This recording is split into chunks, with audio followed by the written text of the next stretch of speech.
Salut. Alors aujourd'hui je vais vous montrer comment utiliser son ordinateur et puis le logiciel ForceScan qui est gratuit pour les véhicules Ford. Et puis activer la pompe de la centrale ABS pour s'en servir en tant que plongeur. Vous voyez, ça remplit vite, hein. Sans effort, avec une efficacité redoutable. La petite pompe ABS là va nous être bien utile. On va pas s'embêter la vie comme à l'ancienne. À pomper. En plus, faut être deux, faut demander à sa chérie. Les voisins se posent des questions. Vas-y, pompe. Vas-y, c'est bon, relâche. Vas-y, pompe. Vas-y, c'est bon, relâche. Vas-y, pompe. Alors, on va voir que si on purge intégralement le circuit ou qu'on change des étriers, c'est quand même pas mal de remplir son bocal de liquide pour mettre le circuit en pression et s'assurer qu'il y a du liquide en permanence.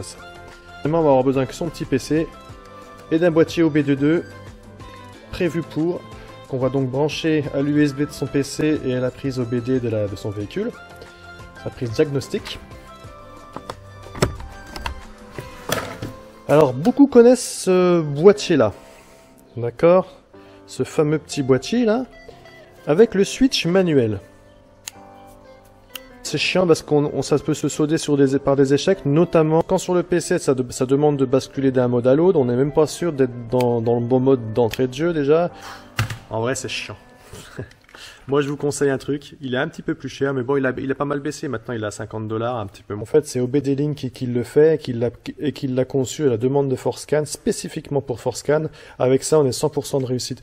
En fait lui il fait tout automatiquement, il n'y a pas de bascule à faire manuellement. Que ça soit sur ma Focus, Diesel, sur lequel je vais faire une demande de régénération de FAP de temps en temps par exemple, ou que je fasse une purge de frein sur ma Fiesta, ça se solde toujours par un succès.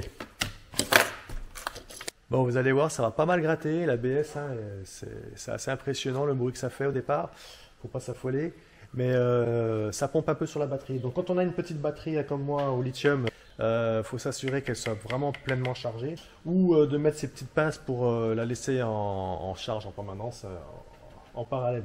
Bon, avec une batterie standard, il n'y a pas de problème, hein. Mais bon, c'est surtout que les batteries au lithium, c'est léger, mais il faut jamais les descendre à zéro. C'est un coup à ce que ça ne réamorce pas si on descend trop bas en voltage, et après on pleure. Alors l'important, c'est de s'assurer d'avoir une bonne quantité de liquide. C'est mieux d'avoir une petite réserve sous pression pour que ça gave le bocal en permanence. Mais bon, sur un seul tirage, vous allez voir que si on remplit bien le bocal à ras-bord, il n'y a pas de risque.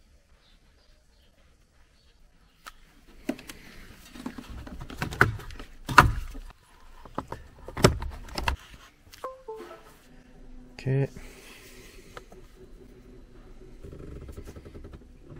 Alors là, j'ai des codes défauts normales, le circuit d'embrayage de climatisation, le circuit réfrigérant de climatisation, c'est normal.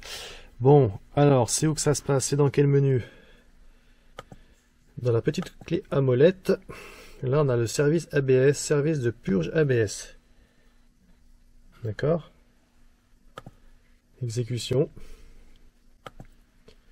Et là, ça va nous proposer de changer, remplacer liquide de frein, remplacer étrier, remplacer durite, etc., etc. Donc, du coup, on va choisir étrier, sinon ça va balancer sans choisir. Donc, si on sélectionne étrier, il va nous demander lequel. Et c'est là que je vais dire arrière gauche. Voilà. Et avant d'appuyer sur OK, je vais me préparer. Hop là, comme ça, j'ai mon ordi à côté de ma purge, donc ça risque de pisser, mais il y aura pas mal de débit, ça va quand même majoritairement sortir par la durite. J'aurais peut-être dû montrer sur un frein avant pour que ça soit bien plus propre, mais c'est pas grave.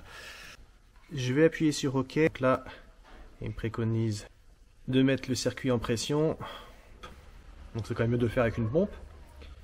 Voilà, ils disent d'ouvrir ma purge arrière gauche. Hop, voilà, c'est ouvert.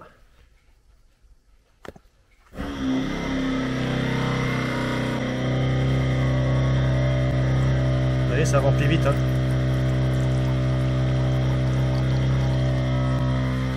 J'en suis à 55%. Je vais refermer ma vis bientôt. Voilà. Ça a forcé un petit peu quand j'ai refermé ma vis, mais au moins je préfère la refermer avant que... Vous voyez un peu? Vous voyez, ça m'a purgé quand même une bonne quantité, hein, une vingtaine de secondes, sans effort. Pas besoin de pomper 15 fois à la pédale avec un camarade ou sa chérie. C'est fait. Parfois on peut avoir une pédale molle, encore un jour ou deux, faut bien laisser reposer. On a bien agité. On a l'impression que c'est mal fait, que ça va pas freiner fort parce que ça mord pas, c'est bizarre, la pédale est un peu spongieuse. Faut laisser reposer tranquille, 1 ou 2 jours, 3 jours, et après vous verrez que effectivement, quand on a totalement purgé en plus, c'est top. Et n'oubliez pas une chose, c'est que le rouge ça va vite. Allez, à bientôt.